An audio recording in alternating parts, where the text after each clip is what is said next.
Switzerland is a magical country. Its unique blend of French, German and Austrian culture make it one of Europe's most interesting places. No country is more well known for its natural beauty as any time spent in the Swiss mountains will show. This might have something to do with Switzerland being named the world's happiest nation, one of countless impressive national attributes. Switzerland is also one of the most wealthy countries in Europe, but this might soon change. Not because Switzerland is in decline economically, but because it might not be as European as it seems.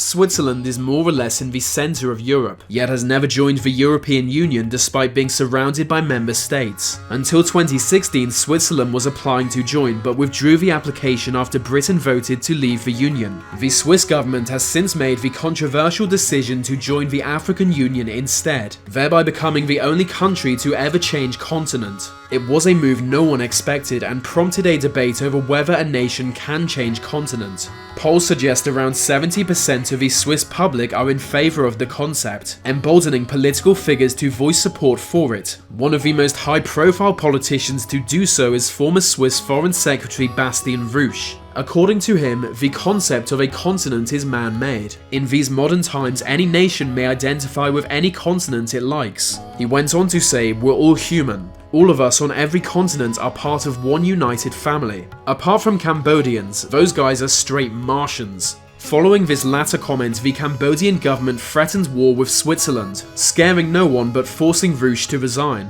Rouge or no Rouge, Switzerland seems set to officially join the AU. In fact, people are already calling it the Switzerland of Africa. The most immediate implication of the shift is that Germany, Austria and France will now share a border with Africa.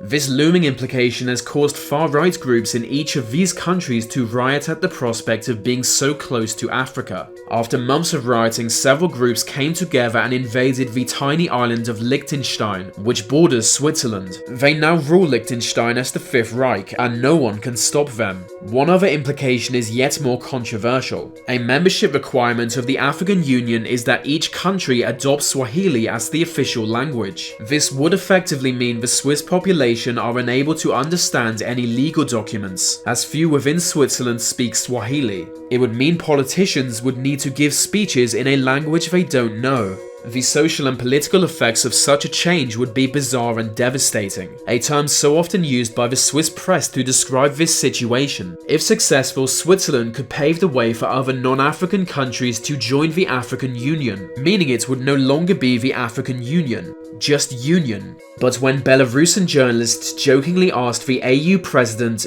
Big Dang, if Belarus might also be able to join, he said, "Of course not. Belarus is not an African country, now get your white ass out this bitch."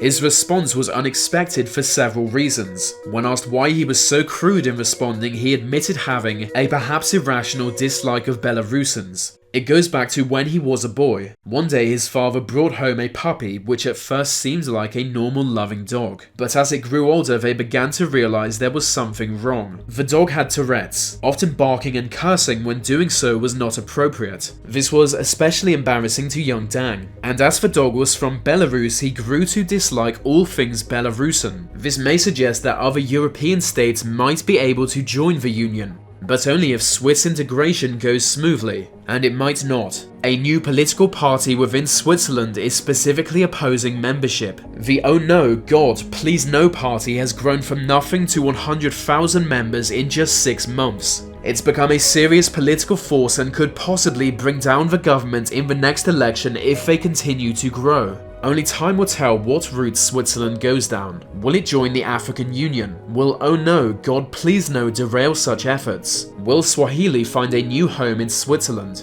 It's hard to predict the future of this small country, but whatever route it takes will not be a smooth journey.